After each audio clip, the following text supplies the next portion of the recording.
Hey, good morning.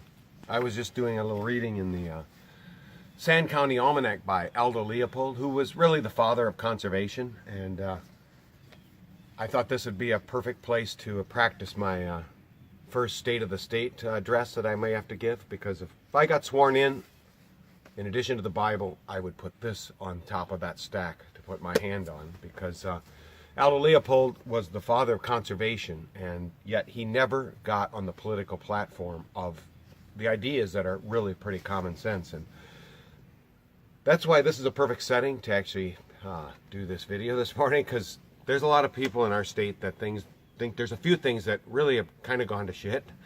And when I hear Kim Reynolds touting of Iowa's #1, and then, I think there's a lot of things we could actually improve about Iowa, and then Fred Hubbell might say something too, that he thinks there's some things that can be improved, and then Joni Ernst will pipe in and make crap of that, saying, well, they don't think Iowa's #1. I'm like, really? Come on.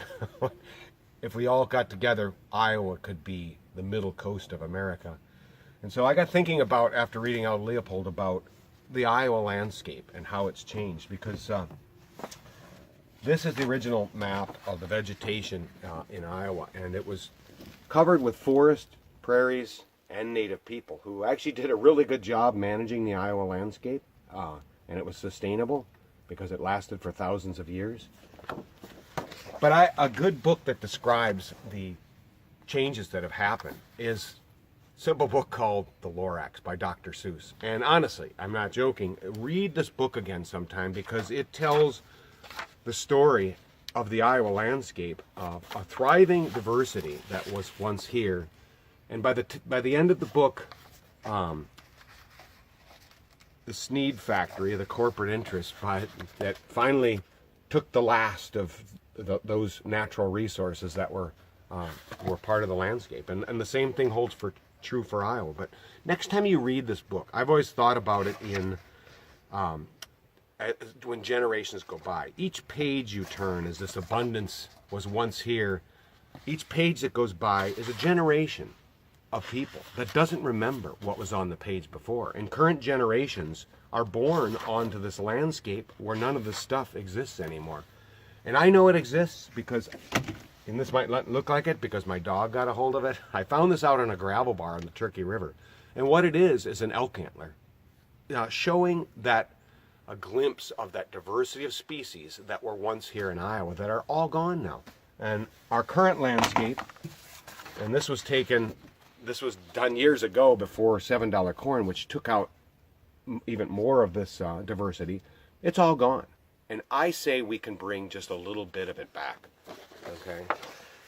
And we can easily do that and still have thriving agriculture. It's not rocket science. It would bring diversity of economics back to our rural economy, and it would also bring back a thriving diversity of species and habitat on our landscape. And so, anyway, so in the upcoming election, which ends next Tuesday, vote for something a little bit different than the same old thing that we think we have to select from. And so, with that, thanks for joining me this morning, and I'll finish with that passage I was reading in the Sand County Almanac.